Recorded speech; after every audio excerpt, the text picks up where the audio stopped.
ಇದೇನಪ್ಪ ನಮ್ಮೂರು ಜಾತ್ರೆಯಾಗ ನಡೆಯೋ ಟಗರಿನ ಕಾಳಗ ಅನ್ಕೊಂಡ್ರೇನ ಮತ್ತೆ? ಅಲ್ಲ, ಇದು ರಣಜಿ ಫೈನಲ್ ಅಖಾಡದಾಗ ನಡೆದಿರೋ ಕಾಳಗ ನೋಡ್ರಿ. ಹುಬ್ಬಳ್ಳಿ ರಾಜನಗರದಾಗ ಇರೋ KSCA ಕ್ರಿಕೆಟ್ ಮೈದಾನದಾಗ ರಣಜಿ ಫೈನಲ್ ಮ್ಯಾಚ್ ನಡೆಯತೈತಿ. ಕರ್ನಾಟಕ ಮತ್ತು ಜಮ್ಮು ಮತ್ತು ಕಾಶ್ಮೀರ ತಂಡ ಮುಖಾಮುಖಿಯಾಗ್ಯಾವ. ಇವತ್ತು ಎರಡನೇ ದಿನದ ಆಟ ನಡೆಯುವಾಗ ಉದ್ವಿಗ್ನ ಪರಿಸ್ಥಿತಿ ಸೃಷ್ಟಿಯಾಗೈತೆ ನೋಡ್ರಿ. ಜಮ್ಮು ಮತ್ತು ಕಾಶ್ಮೀರ ತಂಡದ ನಾಯಕ ಪರಾಸ್ ಡೋಗ್ರಾ ಮತ್ತು ಕರ್ನಾಟಕದ ಫೀಲ್ಡರ್ ಅನೀಶ್ KV ಗ್ರೌಂಡ್ನ್ಯಾಗ ಜಗಳ ಶುರು ಮಾಡ್ಯಾರ ನೋಡ್ರಿ.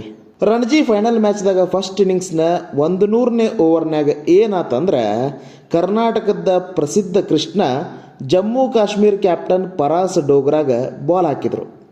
ಆವಾಗ ಡೋಗ್ರಾ ಹೊಡೆದ ಬಾಲ್ ಫೀಲ್ಡರ್ ಡೈವ್ ಮಾಡಿದ್ರು, ಚೆಂಡು ಬೌಂಡ್ರಿ ದಾಟಿ ಹೋಯ್ತು. ಅವಾಗ ಸಿಲ್ಲಿ ಪಾಯಿಂಟ್ದಾಗ ಫೀಲ್ಡಿಂಗ್ ಮಾಡಕತ್ತಿದ್ದ ಅನೀಶ್ KV ಮತ್ತು ಡೋಗ್ರಾ ನಡುವೆ ಮಾತು ಶುರುವಾದವು ನೋಡ್ರಿ.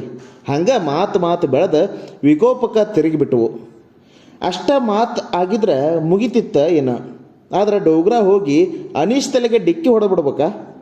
ಶುರು ಆಯ್ತು ನೋಡ್ರಿ. ಗ್ರೌಂಡ್ನಾಗ ಉದ್ವಿಗ್ನತೆ ಹೆಚ್ಚಾತು. ಹೀಗಾಗಿ ಸ್ವಲ್ಪ ಹೊತ್ತು ಆಟನ ಬಂದ್ ಮಾಡಿದರು.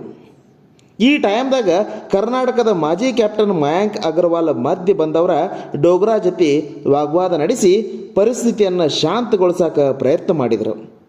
ಆದ್ರೆ ಹಂಗೆ ಸ್ವಲ್ಪ ವಾದ ಮುಂದುವರಿತು. ಕೊನೆಗೆ ಅಂಪೈರ್ಗಳ ಮಧ್ಯೆ ಬಂದು ಇಬ್ಬರನ್ನ ಬೇರ್ಪಡಿಸಿದ್ರು. ಈ ಗದ್ದಲದಾಗ ರಣಜಿ ಫೈನಲ್ ಮ್ಯಾಚ್ ಮತ್ತೆ ಜಿದ್ದಾಜಿದ್ದಿಯಿಂದ ಮುಂದುವರೆದೈತಿ.